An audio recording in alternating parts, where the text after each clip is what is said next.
কৃষাণুর হঠাৎ করে এইভাবে চলে যাওয়া আমার বৈধব্যযোগ মা মেনেই নিতে পারল না। কিছুদিনের মধ্যে মাও চলে গেল। আমি একদম একা হয়ে গেলাম। এই এত বড় লড়াই আমি একা কিভাবে লড়বো বুঝতেই পারলাম না। আর সেই সময় আমার পাশে এসে দাঁড়ালো ইন্দ্র। আমার পাশে এসে একেবারে বন্ধুর মতো দাঁড়ালো। দাদা ভাই? হ্যাঁ, ইন্দ্রর সাহায্য ছাড়া কৃষাণুর পরিবারের বিরুদ্ধে এই আইনি লড়াইটা আমি একা করতে পারতাম না মৃন্ময়ী।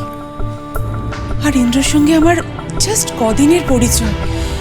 এই কদিনের পরিচয়ে ও আমার জন্য যা করেছে, মানে যা যা করেছে তুমি ভাবতে পারবে না। ও আমায় কি সাহায্য করেছে। এই ফ্ল্যাটে ওই তো আমায় আশ্রয় দিয়েছে। হ্যাঁ দেখুন, দাদা ভাই আপনাকে সাহায্য করেছে, এটা খুব ভালো কথা, কিন্তু এই ফ্ল্যাটটা দাদা ভাই শুধু একার নয়, দিদি ভাইয়েরও। তুমি তিথির কথা বলছো তো? আপনি আপনি দিদি ভাইকে চেনেন? হ্যাঁ, মানে ইন্দ্রর মুখে ওর বউয়ের কথা শুনেছি। ইনফ্যাক্ট ইন্দ্রর মোবাইলে আমি ছবিও দেখেছি তিথির, কিন্তু বিশেষ করে ছবি দেখে না বোঝাই যায় না যে মেয়েটা ওরকম। কেমন মেয়ে? ইন্দ্রর মুখে যা শুনেছি আমি ওর সম্পর্কে। তোমার তোমার এখনো যোগাযোগ আছে নাকি তিথির সঙ্গে? যোগাযোগ আছে মানে উনি আমার দিদি ভাই হন, আর আমরা সবাই একসাথে একই বাড়িতে থাকি, যোগাযোগ থাকবে না? এই এক মিনিট, একই বাড়িতে থাকো মানে কোন বাড়িতে তোমরা দুজনে একসঙ্গে থাকো? মানেটা কি, আমরা সবাই একসাথে পাল বাড়িতে থাকি। মানেটা কি? আমি তো জানি তিথি ইন্দ্রকে ডিভোর্স পেপার ধরিয়ে দিয়ে অন্য একজনের সঙ্গে চলে গেছে। কি? আপনি সব কি আজে বাজে কথা বলছেন? আমি আজে বাজে কথা কেন বলবো?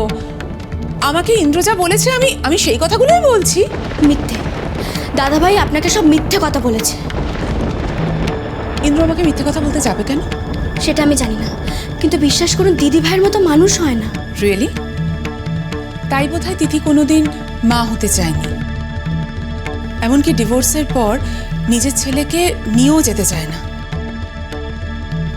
জীবনে কোনোদিন রান্নাঘরে পা দেয়নি, সবসময় হোটেল থেকে রান্না করা খাবার এনে খায়, তাই না? না না, এসব একটাও কিন্তু সত্যি নয়। আমি তো এও শুনেছি যে উঠতে বসতে ইন্দ্রর বাবা মাকেও অপমান করে। ছি ছি ছি, আপনি প্লিজ চুপ করুন। আপনি দিদি ভাইয়ের নামে আর একটা নোংরা কথা বলবেন না। দেখুন দাদা ভাই আপনাকে যা বলেছে সব মিথ্যে কথা বলেছে। ইন্দ্র মিথ্যে কথা বলেছে? কেন বলবে? কেন মিথ্যে কথা বলবে আমাকে? শোনো, ইন্দ্র আমাকে ভালোবাসে। ভালোবাসে?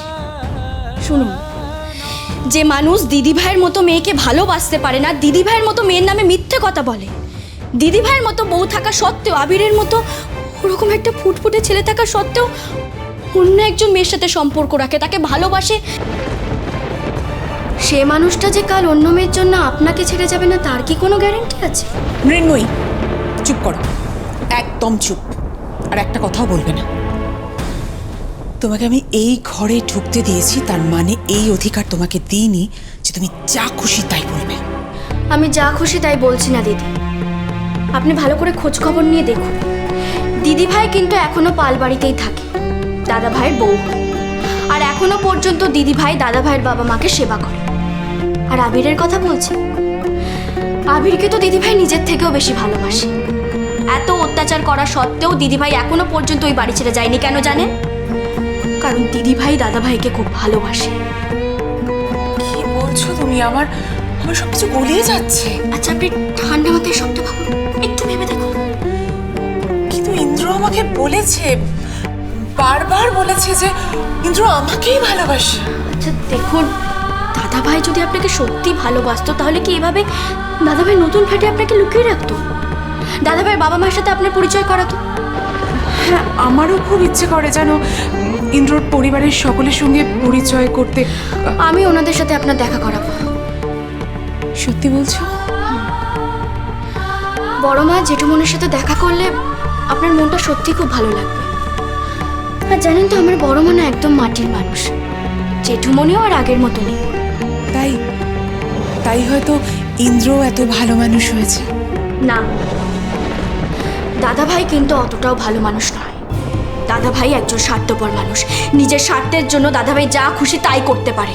ইন্দ্র আমায় ভালোবাসে, আর তার পেছনে কোনো স্বার্থ থাকতে পারে না।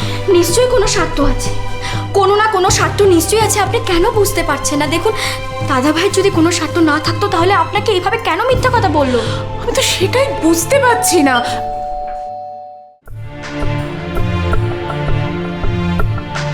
আমাদের পথ যদি এক হয়, সেম হয়, তো আমি তোমায় ছেড়ে দিতাম এই আর কি।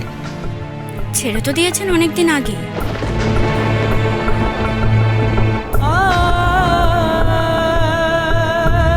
দলবাজি তো তুই করছিস দাদা ভাই, তাই তো জাহ্নবী দিদির সাথে দলবাজি করে তুই জাহ্নবী দিদির আঁচলের তলে লুকিয়ে পড়েছিস। এখন তোমার মনে হচ্ছে তোমরাই কেউ একজন ইচ্ছাকৃতভাবে আমার চাবিটা লুকিয়ে দিয়েছো, যাতে আমি খুঁজে না পাই, রেগে যাই, চিৎকার করি, আর সেই সুযোগ বুঝে তোমরা আমায় অপমান করো।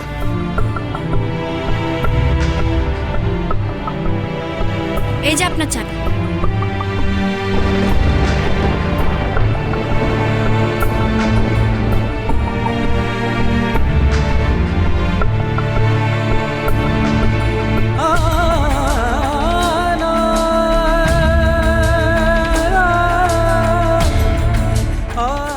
দিয়া,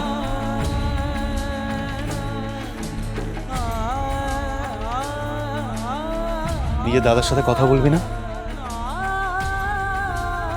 কি রে, বল কি বলবি? মিনু কোথায় গেছে রে? আমি ঠিক জানি না রে। ও, আজকাল মিনু কাউকে কিছু না বলেই খুব বেরোচ্ছে দেখছি। তোকে এত মিনুর ওপর নজরদারি করতে হবে না। তার থেকে তোকে যেটা বলেছিলাম সেটা কর না একটু ভাই। কি করবো দিদি ভাই? তোকে যে সেদিন এত করে বোঝালাম, এত বললাম, একটা কোনো কাজের চেষ্টা কর না ভাই। কাজ করলেও বা কি করবো বল? যে কোনো একটা কাজ কর। দেখ, এইভাবে বাড়িতে যদি বসে থাকিস তাহলে তো তোর বউ তোর মাথার উপর উঠে নাচবে। সোম, আমি চাই আমার বেবি রণবীর সিং এর মতো সাকসেসফুল হোক, তোমার মতো লুজার নয়। এরপর থেকে যদি তুমি আমার উপর এরকম চিৎকার করো, এরকম ব্যবহার করো, আমি কিন্তু তোমার জীবনটা নরকের থেকেও বেশি খারাপ করে দেব, বেশি অধম করে দেব। কি রে, কি ভাবছিস? আমি কি কিছু ভুল বললাম? দেখ ভাই, জাহ্নবীর মতো মেয়েরা শুধু টাকাই বোঝে, এর থেকে বেশি কিছু নয়। মানুষের কদর এরা করতেই পারে না। তুই যদি কোনো কাজ না করিস, সেইভাবে বাড়িতে বসে থাকিস, তাহলে জাহ্নবী অন্তত তোকে পাত্তা দেবে না, এটা আমি জানি।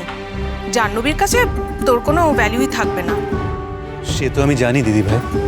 সেটা যখন জানিস তখন কিছু একটা কর প্লিজ। এইভাবে নিজের ক্যারিয়ারটা, নিজের লাইফটা এইভাবে নষ্ট করে দিস না। আমি করলে একা হাতে কি পারবো দিদি ভাই? একা কেন? তুই বল না, তুই বল। আমরা সবাই তোর পাশে থাকবো, তোর সাথে থাকবো। সত্যি? তোরা সত্যি আমার সাথে থাকবি? হ্যাঁ, আমরা থাকবো, তোর পাশে থাকবো, তোর সাথে থাকবো। দেখ, তুই তো আমাদের নিজের, তোকে এইভাবে চুপ করে বসে থাকতে দেখে আমাদের কি ভাল লাগে বলতো? তুই হয়তো আমাদেরকে নিজের ভাবতে পারিস না দাদা ভাই, পর ভাবিস, কিন্তু আমরা তো তোকে পর ভাবি না। দিয়া দেখছি আজকাল খুব বড় বড় কথা শিখে গেছে। দিয়া তো ঠিকই বলেছে, তোকে আমরা নিজের ভাবি, তাই জন্য তোর পার্সোনাল ম্যাটারগুলো অনেক সময় আমরা ইন্টারফেয়ার করে ফেলি।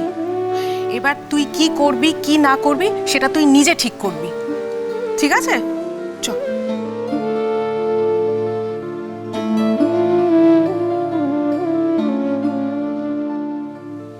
কি করব? কি করা যায়? বাজলো